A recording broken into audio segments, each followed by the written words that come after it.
दोस्तों, sir Albert Einstein जो कि एक बहुत बड़े ग्रेट थियोरेटिकल फिजिसिस्ट थे, उन्होंने हमें ये बताया कि जो स्पेस और टाइम है वो भी एक दूसरे से जुड़े हुए हैं, जिन्हें हम स्पेस टाइम कहते हैं। और ये स्पेस टाइम में बना हुआ फैब्रिक ही कुछ और नहीं बल्कि स्पेस टाइम में जब कोई मैसिव ऑब्जेक्ट कोई गड्ढा सा बना देता है, उसमें एम्बेडेड हो जाता है, तो उस चीज़ को हम ग्रेविटी कहते हैं। और दोस्तों, उन्होंने इसे स्पेस टाइम का नाम दिया है। अब दोस्तों, बहुत सारे लोग ये क्वेश्चन पूछते हैं कि जो टाइम होता है यानी कि जो समय होता है जिसे हम जानते हैं, वो आखिर हमेशा पास्ट से फ्यूचर की तरफ क्यों जाता है, यानी कि वो हमेशा भूतकाल से भविष्य काल की तरफ मूव क्यों करता है, वो पास्ट से फ्यूचर की तरफ मूव क्यों करता है, फ्यूचर से पास्ट की तरफ, या वो प्रेजेंट से फ्यूचर पास्ट की तरफ, इन सब में मूव क्यों नहीं करता। सो दोस्तों, इसका जवाब है एरो ऑफ टाइम। अब दोस्तों, एरो ऑफ टाइम को समझने से पहले हम ये समझ लेते हैं कि अभी जो हम टाइम का कंसेप्ट ले रहे हैं वो आखिर है क्या। सो दोस्तों, हम टाइम को यानी कि जो समय है वो हम अपने डेली लाइफ में इसको यूज़ करते हैं, वो भी किस में, प्रेजेंट, फ्यूचर और पास्ट में, यानी कि पास्ट, प्रेजेंट, फ्यूचर में। जो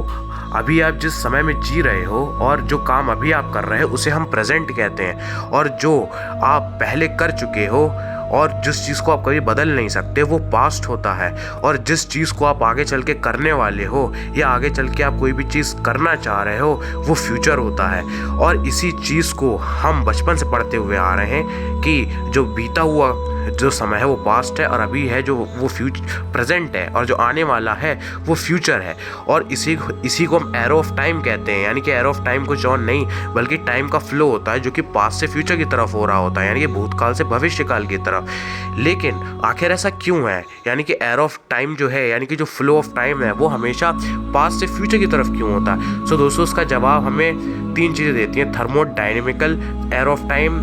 कॉस्मोलॉजिकल एरो ऑफ टाइम और quantum mechanical arrow of time. तो उनमें से आज हम इस वीडियो में एक के ऊपर बात करें जो कि थर्मोडायनेमिकल एरो ऑफ टाइम। सो दोस्तों, थर्मोडायनेमिक्स का जो सेकंड लॉ है वो हमें बताता है कि इस ब्रह्मांड में कोई भी चीज़ लो एंट्रोपी से हाई एंट्रोपी की तरफ मूव करती है, यानी कि एक चीज़ जो कि बहुत ज़्यादा अनऑर्डर्ड वो हमेशा, वो जो कि बहुत ज़्यादा कम अनऑर्डर्ड है वो हमेशा ज़्यादा अनऑर्डर्ड की तरफ मूव करती है, यानी कि ज़्यादा डिसऑर्डर की तरफ मूव करती है। जैसे कि अगर आप ये गिलास देख रहे हो जिसमें कोई जूस भरा हुआ है, अगर हम उसे फेंकेंगे तो यहाँ पर वो जब टूट जाएगा तो वो डिसऑर्डर हो जाएगा, यानी कि वो फैल जाएगा। तो यहाँ पर क्या हुआ, वो लो एंट्रोपी से हाई एंट्रोपी की तरफ मूव कर रहा है। और अगर आप इसे ध्यान से देखो तो ये थर्मोडायनेमिक्स के सेकंड लॉ को इंडिकेट कर रहा है, जो कि बताता है कि एंट्रोपी हमेशा कम से हाई की तरफ मूव करती है। और अगर आप इसके एरो को बना दो तो ये कुछ इस टाइप के एरो होंगे, यानी कि ये जो एरो हैं ये इंडिकेट कर रहे हैं कि अगर आप इन एरो को जो कि लो एंट्रोपी से हाई एंट्रोपी की तरफ मूव कर रहे हैं, यानी कि लो डिसऑर्डर से हाई डिसऑर्डर की तरफ मूव कर रहे हैं, अगर आप इन्हें उल्टा कर दो इन सारे एरो को तो आप फ्यूचर से पास्ट की तरफ मूव कर सकते हो। सो दोस्तों, यही है टाइम, यानी कि थर्मोडायनेमिक्स के अनुसार टाइम कुछ और नहीं बल्कि